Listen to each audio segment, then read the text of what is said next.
All right, beef class, welcome to Friday, May 1st. New month, first day of the new month. I have here lecture part A. However, we're only going to do one lecture today. So don't be looking for a part B. There's only one part today. Next time I'll talk to you will be on Monday. So let's go ahead and get started. Begin by letting you know what's going on with the cattle market presently as a result of coronavirus or COVID-19. So this is the week ending on the 25th. So this was last week. This was a week ago. This is a market report for Texas.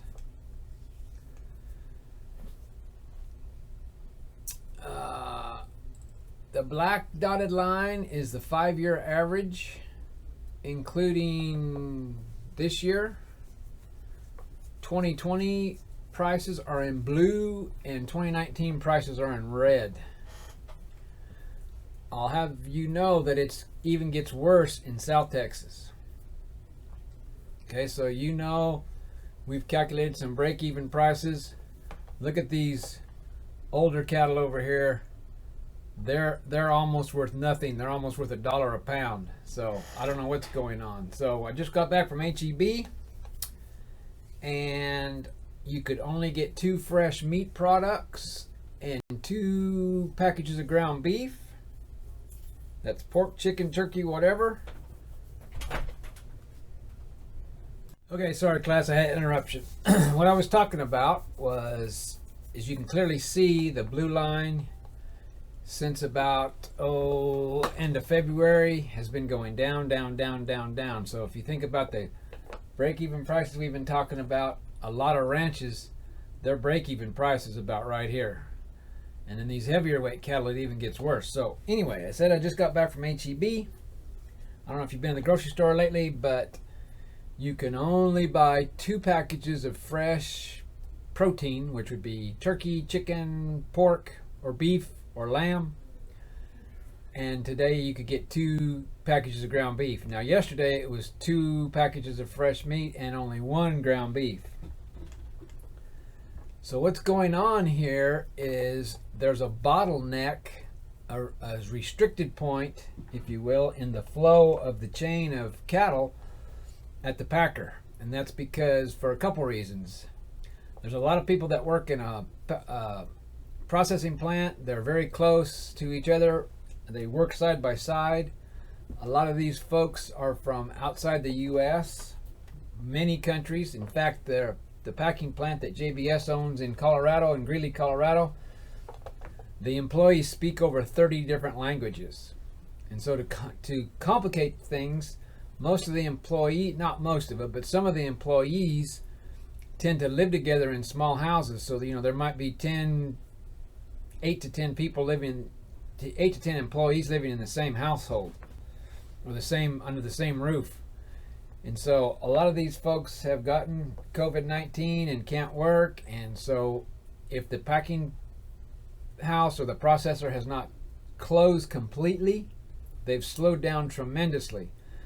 The chicken industry hasn't been hurt as hard because chicken plants tend to employ less people and there's a lot more automation, and the chickens are obviously smaller. And so, one person can work distance from another person, whereas in the beef plant you're working on a big cut of meat and you just kind of work on it a little bit and you pass it to the next person. So anyway, it's going to take a long time for this thing to get straightened out again, because they're simply not killing as many cattle, processing as many cattle, and that's stacking up the feed yard, and the stacked up feed yard is going to stack up stockers, and stacked up stockers are going to mean that nobody's going to want to buy weaned calves. And so you can see at present the calves haven't dropped as much as the stocker cattle have. So these would be 800-pound steers ready to go into the feed yard in Texas. And please notice again, these are medium and large frame number 1s and medium and large frames 1s and 2s and medium and large frame number 2. So this is an average of all those. So you can see the different categories here. Okay, so this is across the whole state. what I'm going to get ready to show you is it gets really worse in Texas. So just look up here, these 400 to 500 pound steers, at least 2 weeks ago, were bringing pretty good money. And just to blow it up a little bit further so you can really see the line, I mean, these 8-weight cattle have dropped to below $1.10. That means fat cattle are bringing less than that. So this week, fat cattle were bringing 95 cents a pound. Can you believe that? 95 cents a pound for fat cattle. Yet, the choice cutout was bringing over $3.50 a pound. And so the price of retail beef is going up. The volume available for the consumer is going down. And it's not going to be, this isn't going to be corrected anytime soon. This could last well into Christmas, where we're going to have to limit the amount. We're going to be limited on the amount of beef we can purchase, which is a very sad story. So the stocker folks, they don't want to sell because their break even might be $1.20 or $1.30. So they don't want to sell, and if they don't want to sell, they're going to hold on to these cattle. They're not going to want to buy any calves, and so the whole system is almost upside down just because of COVID-19 and just because the packers are either closing their plants down or slowing them way down. And so we all may have to become vegetarians in the fall because there's just not going to be that much beef supply in the chain. The only thing that's contrary to that is coal bulls. Coal bulls are bringing as much as fat steers are coming out of the feed yard. And that's because of the volume of muscle in a coal bull and our desire to purchase ground beef more so than steaks, because it's kind of like the recession of 2008, 2007 when we didn't have any money. Well, a lot of folks don't have a job. There's like 30 million unemployed people right now that aren't getting a full paycheck, so they're not going to go buy a ribeye or a T-bone. They're going to go buy ground beef. So the only price that's been maintained is for coal bulls, which is kind of interesting. And like I said, it gets worse down here in South Texas. It gets worse. It gets worse. Okay? Here's a market report from Monday. Today's Friday. This was from Monday. Look at these 400 to 500 pound steers and heifer calves, bringing $1.18 to $1.34. Heifers are bringing $1.02 to $1.16. Remember, weaned calves, remember the break-even prices we did. A lot of ranches don't have a break-even even that low. The homework I asked you to make a break-even of $1. Well, on the heifers, that rancher is going to make 2 cents a pound. That rancher is going to make 2 cents a pound. So say that heifer weighs 500 pounds, and the rancher had $1 break-even. That rancher is going to make $10 on that calf. That rancher's only going to make $10 on that calf if he had $1 break even. So you can see these prices are terrible, terrible, terrible, terrible, terrible, terrible, terrible. Okay? And here we've got high yielding packer bulls. That's a coal bull. That's a bull, an aged bull that's got some muscle that's going to go for ground beef. Look at, he's bringing upwards of 90 cents, the same as a fat steer coming out of a feed yard. Can you believe that? I don't know what to tell you about this beef market, but it's terrible. And you got to feel sorry for the ranchers. You got to feel sorry for the stockers. You got to feel sorry for the folks that have cattle in the feed yard. Can you imagine having cattle in the feed yard that you've got more than $1 a pound in, and they're bringing 95 cents? How good's that going to look to your banker? So we're in trouble. The pork industry is no different. The hogs are stacking up. You got a packing plant in Sioux City, Iowa, kills 20,000 hogs a day. If they close, what's going to happen to all those hogs? So just keep your ears to the news. And if you want to buy good meat animal protein, you're going to have to go to the store every day because they limit how much you can get. So just maybe you can explain that a little bit to your folks. The bottleneck or the choke point right now in the whole system is at the packer. So if not much beef or any kind of meat's coming out of the packing house and the demand is high, the supply is low, you know what's going to happen to prices. They're just going to keep going up, up, up, up, and up. Okay, so I just wanted to spend some time with you and just talk about what's going on in the cattle market right now. And I'm telling you, it's not good. It's not good at all. And it may take, the rest of the year to get this thing straightened out. All right, let's go back to thinking about estimating a break-even price on gain. And here's a short-term gain. So I'm proposing here to only own these cattle for 120 days. Now these are not current prices, which I just showed you. These are last year's prices, or prices pre-COVID. Okay, so let's say we buy a pretty good-sized calf, 600-pound wean calf, and we're not going to keep him very long. So let's say normally he costs $1.50. That means we got $900 invested. And if we put a very little gain on him, because this is short term, so we don't want to own him very long, then he may gain 180 pounds. And if 600-pound calves are bringing $1.50 in a normal market, a 780-pound calf would be bringing $1.40. So we bought him for $900. We can sell him for $1,092. We're going to sell him at $780. We bought him at $600. We're going to put 180 pounds on him. We're going to do it for 120 days. We're going to try to make sure he gains at least 1.5 pounds a day. So how much can we afford to pay for this short-term gain? Well, if we sell him for $1,092, we bought him for $900. We got $192 price difference or profit potential in that calf. If we divide 192 by 180 pounds, which is how much weight we're going to add to him, we do the math, we got about $1.06. Okay, so if we think we can put on gain cheaper than $1.07 or $1.66 a pound, then we should probably go ahead and do it. Because if we can come off of that break-even price on gain, that's going to be our profit. However, if we think it's going to cost us $1.10 to put on a pound of gain, we should run like the roadrunner away from this opportunity, because we're not going to make any money. In fact, we're going to lose money. We're going to definitely lose money. Looking at it again, same thing, only this time we're going longer term. We're going to own these cattle longer. Okay? And by the way, this website takes you right to that market report that I just showed you. So the week ending this week, the market report will come out on Monday. So if you want to look at the report on Monday, it'll be the same thing I showed you, only be a full page. So the first market report that I showed you, okay, will be at that website, and that's for the whole state of Texas. And the second market report I showed you was from Live Oak Livestock in Three Rivers, Texas. So that's just up the road.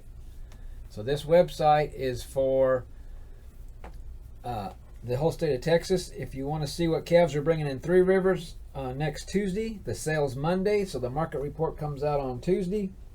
Just Google Live Oak Livestock, Live Oak Livestock, and you'll get that market report. Okay, so in this example, we're going to buy a little bit smaller calf. Remember last example we did, we bought a 600-pound calf. Okay, so what I have for you here is we can actually go back and look what a 450-pound calf would cost, and you can put that number here. Okay? And then, based on the market report now, what do you think those 800-pound calves are going to weigh 230, or what are they going to bring 233 days from now? So this is just for you to do and to see if you'd be interested in doing a stocker operation right now in the current market. So here's the current market report that I showed you. Okay, so that you can have some fun. You can pretend that you're going to be a stocker operator. So I want you to buy 450-pound calves. You can buy steers or heifers or mixed, and you're going to sell them at 8 weights in about 7-8 months from now. So we're in May, so May, June, July, August, September, October, November, December, January. So you're going to sell these calves around Christmas time. And so to take a calf from 450 to 800, we're going to have to add 350 pounds to him. So 450 minus 800 is 350. We're going to keep him about 233 days. I picked that number so it would work out okay. So they're going to gain the same as that last example, but we're starting with a smaller calf and we're selling a bigger calf, a little bit bigger calf. So you do it the same. You'd say, okay, how much can I buy him for today? Which is going to be really, really cheap. But the unknown question is, what do you think he's going to bring around Christmas time? So you can look at the 5-year average, you can look at last year, you can say, is this thing going to get straightened out by then? I don't know. So what you would do then is put the sale value here, and you would subtract the cost value here, and you'd get a difference. You'd take that difference and divide it by not 300 pounds, but actually 350. So that's a mistake. You'd want to put 350 here. That's a mistake. I apologize for that. Okay, and that would give you your cost of gain. So how much profit from sale to buy divided by 350 pounds. Okay, and whatever that number is, if you think you can beat that number, then do it. If you can't beat that number, then don't do it. So this is just an exercise if you wanted to. All you got to do is Google this. Think about what a 450 pound calf would cost you today, and speculate or estimate what an 800 pound calf will be worth about December or January. Those two numbers go here. You're going to try to get this calf to gain 1.5 pounds a day. How much profit is between buy price and sale price? Divide that by 350 pounds, and that'll give you your estimated break even, your current break even on cost of gain owning cattle almost 8 months. Okay, so if you want to have some fun this weekend, just try that out and say, do I want to buy stockers or do I not want to buy stockers? There ain't no doubt the calves would be cheap going in, but the big question is, what are these 800 pounders going to be worth around December, January time? Okay, all right, if you would, and you do have your textbook handy, I'll give you a minute to go get it. Open it up to chapter 6, page 167. We're going to look at table 6.4. 6.4 is a good example maybe of how you would do a budget for grazing stockers in the summer in South Texas. Okay, so we'll look at that. Here it is. And what this table is telling us, and again, your book was written a couple years ago. I think it has a 2000, let me look real quick, just to let you know. I don't want to say something that's wrong, but the copyright on your textbook is 2018, so this date is 2 years old.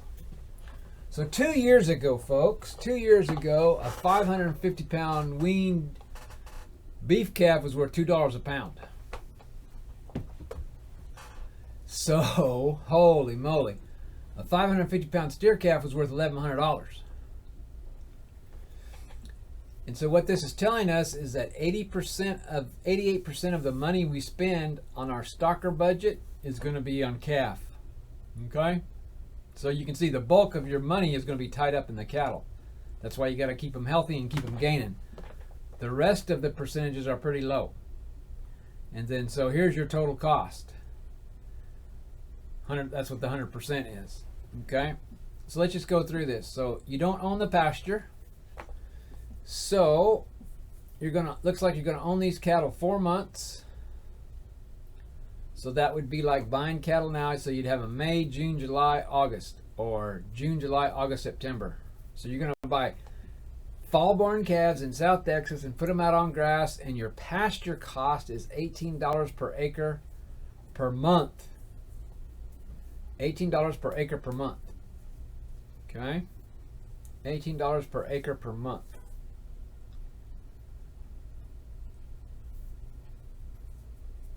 And probably that should say, that might be a mistake there. So let's just do the math real quick. Let's take 72 and divide it by 18. Okay. So really that should be pasture costs of $18 per head per month. $18 per head per month.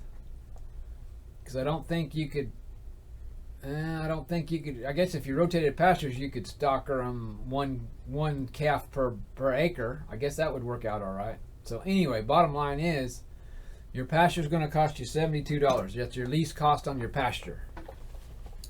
You're on each calf. This is on a per head basis, so look at that, per head. So we bought him for $1,100. Your pasture rent's going to cost you $72. Your mineral and salt about $10 per head, because mineral's pretty expensive. And so those calves will eat $10 worth of mineral. Labor would be maybe time you spent or hired help. Maybe you're hiring some of your classmates to help you vaccinate and maybe treat them for sickness, or go out and check them. So that's your labor. Is about $20 in labor. You're gonna have, you're gonna vaccinate them and maybe deworm them. You may have to treat a couple of sickies, and included in that is a death loss. So if one died, you're going to spread that $1,100 across all the calves you own. So if you happen to have a dead calf, that $1,100 is going to get divided by the total number of calves you have. So what they put in for that is about $8.50.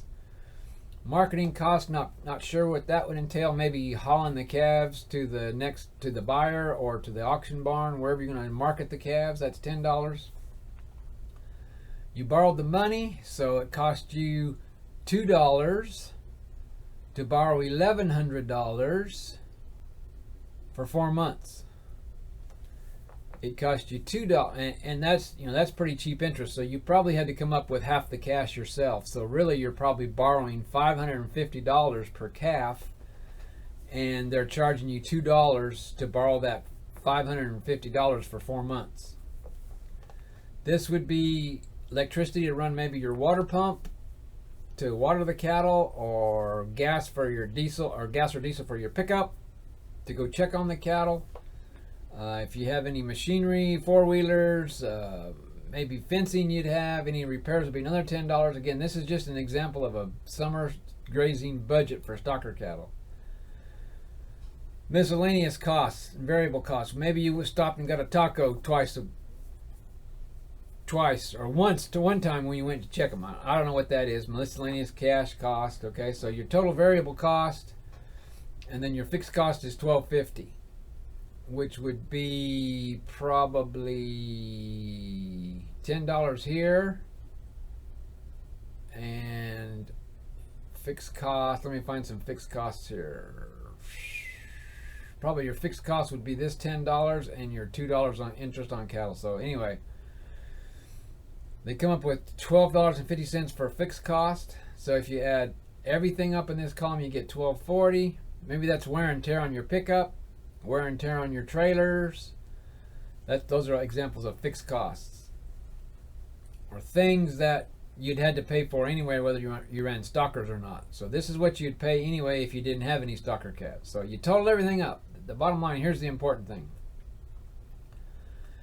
You total things up, and your whole cost for each calf is going to be $1,252.50.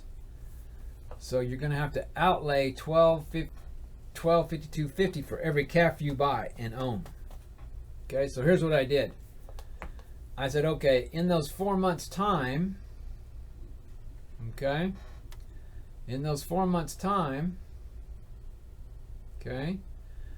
you could put 300 pounds of gain on each one of those calves, or maybe you only put 250 pounds of gain on each one of those calves. So what I did over here is figure your cost of gain. So everything's written here. If you bought him for $1,100 and you're putting in another $152.50 in him, then divide that by how much weight he's going to gain. That's your cost of gain. If he only gained 250 pounds, that would be your cost of gain.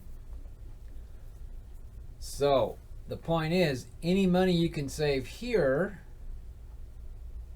you won't spend over here, and that'll lower your cost of gain. So just an example of a summer grazing budget showing you some typical cost of gain of about 50 to 60 cents. If you had to feed these cattle hay, or if you had to feed these cattle a little grain, your cost of gain would go up to about 90 cents a pound real quick. Okay, real quick. And you can see right now those 800-pound calves are bringing around $1, $2, $1.10, so there's not much room for profit. But I thought you'd appreciate seeing that. In a normal cattle market, you're probably going to pay closer to $1.75 to $2 a pound for them. And here's your pasture rent, and these are all the expenses that go into running stocker cattle. Okay, so the bottom line is, to make money in the stocker business, really what I'm trying to tell you is that those calves, when they weigh 850 or 800, they better be worth more than $1,200 for you to make a profit. They better be worth more than $1,250.50 for you to make a profit. So another way you can look at this, anything over that number right there would be pure profit for your pocket. Okay? So let's do one of these. Okay? Let's do another practice, estimating a break-even sale price. Okay?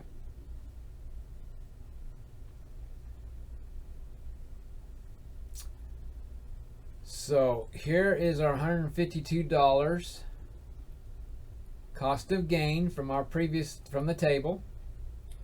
So we bought a 550 calf, and you know, this wasn't in 2018, this is probably 2019, fall of 2019. So we bought him for $1.48, so we don't have $1,100 in him. What do we have in him? So this is a kind of a more realistic cost. So this is a South Texas calf, maybe have a little Brahman in him. Let's say we got him bought for $1.48, so he cost us $814. We're going to go ahead and say he's going to gain 300 pounds in 4 months. So he's going to gain about, you know, less than 100 pounds a month, but pretty close to 100 pounds a month. Okay? So we're trying to figure out if we're going to make any money or not. And we're going to assume our cost of gain is 51 cents. Okay? So 300 divided by 51 is 152.50, like our previous example. There's our 300 pound gain. Okay? So we bought him for $814. And all those other things we could spend money on was that same number, $152.50. So actually, in this South Texas calf, we have $966.50 in him. We're going to sell him at $850. So we divide $850 by $966.50. That means he's got to bring at least $1.13.7. So if you think that an 800 to 900 pound calf will bring greater than $1.13.7 within the next 4 to 6 months, then you're probably going to make some money on stocker calves. That's a real simple example of kind of not current prices, but since, you know, the book example was from 2018, this is more realistic of what's been happening like last fall when everything was normal. 550 pound calves were bringing about that much, and 800 pound calves were bringing more than that. So if you ran stockers last summer, I guarantee you those 800 pound calves brought more than this last summer and early fall, so you'd have made money. You would have made money. So remember, there's two ways to calculate a break-even price in stocker cattle. You can calculate a break-even sale price, which we just did, or if you're pretty sure of your sale price and your purchase price, you can calculate an estimated break-even on cost of gain, what it would cost you to put a pound of gain on the cattle. All right, let's go to yearling stocker reality. So you decide to buy yearlings and stockers. What do you got to do first? Well, you better contact your banker, because you're going to have to borrow the money if you're going to buy quite a few head. That's the first thing you're going to do. Next thing you're going to decide to do, or need to do, is see if you have access to winter wheat. We don't have it down here, so down here we would have to have access to grass. So make sure you got the money and make sure you got the grass. That's number one and number two. And you could do it in reverse order. Probably you'd want to know if you got grass first. If you got grass first, then contact your banker in reality. But contact your banker and make sure you got grass. And then since you're in school or you have a real job, you're not going to have time to go to every auction barn in South Texas every day of the week to buy these calves. So you're probably going to contact an order buyer. So in other words, you're going to give this buyer an order, and the order buyer will buy the calves for you, collect the calves, and deliver them to you. Or you may have to go get them. That's what an order buyer does. My uncle is an order buyer in Colorado. Not that it matters, but he drives a Porsche. So he goes from sale barn to sale barn. He's at a sale Monday through Saturday, and he drives a Porsche to get there. He never handles the cattle. He buys them. He calls a truck. The truck loads them and takes them to the place of delivery. So, we know some things that I've taught you before. So, you know that 48,000 pounds of cattle fit on a truck. And you want to know how many 500-pound calves that would be? That's about 96 calves. Okay? Thereabouts. So, you don't want to do this in a small way, so you're going to buy 7 loads of 400 to 500 pound calves. And you'll tell the order buyer, I want 7 loads of 4 to 5 weight calves. That means they can weigh anywhere between 400 and 500 pounds. I don't want number 2s. I want our number 1s. I want M&L number 2s. And I want them to be black-hided. Why would I want them to be black-hided? And so 7 loads of 4 to 5 weight calves, honestly, will be about over 500 head of cattle. So you can see you have to have a pretty good banker and you got to have a lot of grass, but that's the only way you can make money is through numbers. Okay? So remember this for Monday, because what we're going to do Monday is we're going to jump all the way to table 6.8 on page 172, and I don't want to talk about it today. You can look at it on your own. So you decided to buy stockers. So you made sure you had grass. You contacted your banker to borrow the money. You contacted an order buyer. You want 7 loads of 4 to 5 weight calves. You want number 2 muscle score, and you want to be black-hided. So you're going to buy a roughly plus or minus about 500 head of cattle. We're going to do Monday. We're going to go look and see what you might get. Okay? Now, those cattle are going to come from lots of different ranches. They're going to have been weaned. They're going to have been sorted. They're going to have been commingled.